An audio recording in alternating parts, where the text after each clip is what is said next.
Joey, how do you feel about the old opponent change here? Ilia, obviously, very well known opponent now. Mike Davis originally. How do you feel about that? Same old, innit? They're all good in the UFC, so I just got to be prepared for anyone. You know what I mean? Whatever, innit? Let's get it going. You obviously train in Renegade. We're just speaking to Arnold Allen. He spent a lot of time out there. Were you guys using each other's bodies a lot? Like, I mean, did you just train a lot together in the lead up to this one? Yeah, I trained a lot with Arnold to come to this fight. Obviously, he's a southpaw in it, so we did a few sparring rounds, but not like loads, obviously. But for the grappling, the wrestling, I did a lot of work with Arnold. You know, I've seen him in the gym. He's looking like terrific, man. He's looking fantastic, and yeah, man, it's just good to have him down there. You know.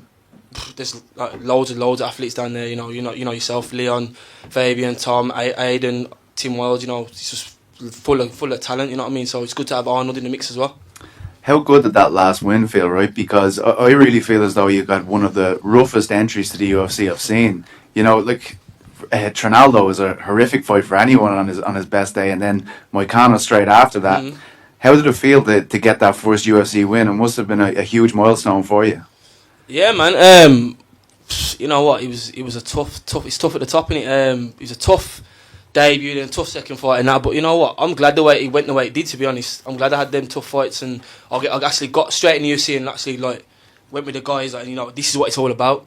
So it made me like improve as a fighter very rapidly. You know what I mean? Gave me like my character, like character building really. You know what I mean? And then when I got that win, eventually over Karma, you know, it was just relief more than anything. I weren't really like, oh, you know, emotional. I don't know. I just felt like relief and felt like, you know, I'm finally here. It's finally like time for people to see what I can do. I could see why the Davis fight would appeal to you as a striker. You've been in some fantastic striking bouts over the years. But do you like the fact that the public are perceiving this as nearly a tougher test? We've just been talking about you having tough challenges. Like, do you like that? Yeah, I think like the Davis fight would have been, you know, a good, like really good stand-up battle. You know, well, I'd have been prepared for the wrestling as well because I know he can wrestle. And with this Ilia fight, you know, he's got good, decent boxing. He's very good on the ground. You know what I mean? His jiu-jitsu and that. So you know, it's a tough test. They're all tough tests now. You know what I mean? I'm here. That's what I'm here for. That's what I started this sport for, to test myself. So I'm prepared, and they just need to prepare for me as well. God, trust me, it's going down. Finally, I have. I see you with Leon today. And I think you guys are very similar characters as well. Like, I mean, you're not the most brash guys on social media, but you're completely devoted to what you do. Obviously, Leon's approaching that title fight now. How much of an inspiration is he for you throughout your career? I know you work very closely with him. Oh, it's fantastic, man. To see someone like come from Birmingham, someone from the hood, you know, from the ends, like myself from Wolverhampton, like, you know, from the council estates. From the end, you know what I mean? Just coming up and like fighting for a UFC title, it's inspirational. You know, we're all inspired down the gym. It's like it's phenomenal what he's achieved, and like when he gets that belt and brings it back to the gym, it's gonna be even like more like inspirational for everyone. You know what I mean? So fair play to him, man. He's doing bits, man. Nice and Joey. Respect. What did you make of when you heard your opponent kind of getting into it with Paddy on fight week, getting stuff thrown at him? I don't business, man. Let them waste their energy doing whatever fuckery they're doing. You get me? I'm doing my thing. Yeah, I'm out here just chilling. Last night I'm chilling, playing chess, drinking a cup of tea. You know what I mean? Slippers on and that.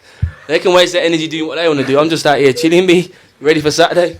And we've heard from other fighters that have fought Georgian fighters that their social medias just blow up with just all kinds of hate from Georgians. Has that been the case for you too? Say that. Repeat that again, sorry. A lot of fighters that fight fighters from Georgia, a lot of Georgians will then start DMing their opponents like all of this hate. You getting that too? I might have done it, but like I said, I'm not stupid, so I don't go through all my requests and I don't go through all the comments. You know, I don't let no one mess with my energy because I feel like when you start reading the comments, you think like, who's this geezer commenting? Look, what does he know about anything about fighting or anything? And you can start getting yourself wound up.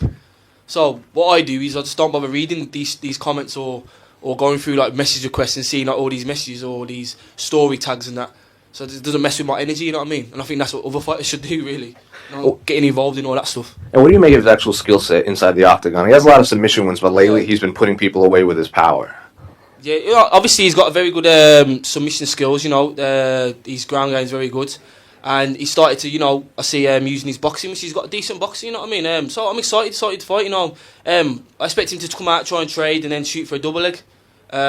But you never know. He could come out and start doing some spinning heel kicks and everything. So he's got to be prepared for everything.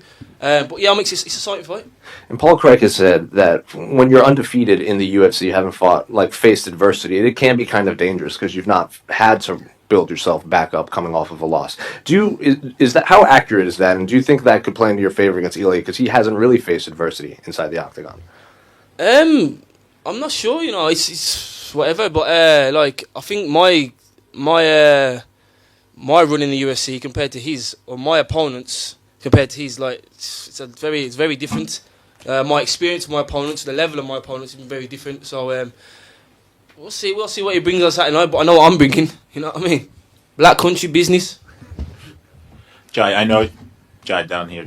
You know what I mean? Oh, glad to. It's good to see you, man. I know you were excited about the Mike Davis matchup in particular because of the style, but do you think that the change is almost kind of a blessing in disguise because Topuria has a bigger name and then it could help you with your progression in the division? I know he's a newcomer to the lightweight division, but because he has a bigger name, do you think that will overall help your progression?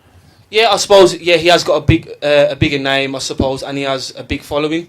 So me getting the win over him put me up in give me a bigger achievement, I suppose. I can start getting a bigger following myself and stuff from that. So you could say it's a bit. I think everything happens for a reason. I just trust in the process, and all I can control is what I do Saturday night and what my performance. So that's all I'm concerned with. Cheers, man. Hey, Jai. Well, go on, bro. Oh, go on, brother. How you saying? I'm good, man. What are you saying? I'm blessed, man. Yeah, man. Yeah. Just a quick one from me. What can we expect from the Black Country Banger on the weekend? We can expect from me coming out there and throwing hands. Nah, you never know. I might shoot a double leg or something. You never know. I'm going to surprise you Saturday night. Trust me. I noticed you've not got cocoa melon in your hand today, so no more Mama Shark Dude. Listen, I'm figuring out. I've got a week away from my son, so I'll be able to sleep properly. You know what I mean? But now I'm missing fight week. You know what I mean? He always brightens up my day, but.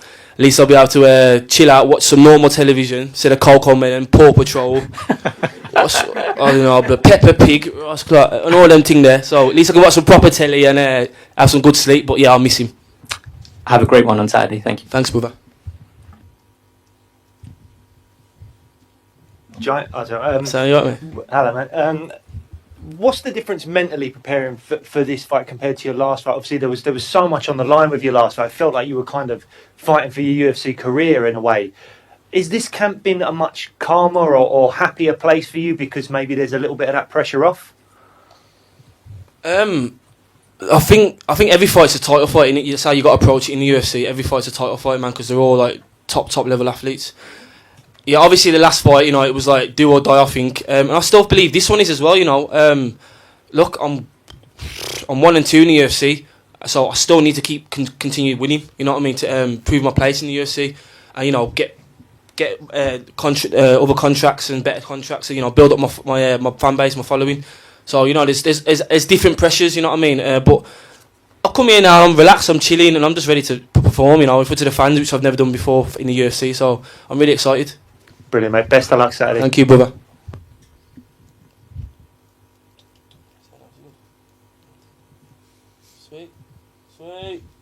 Sweet, everyone, yeah? Thanks, guys. Thank you.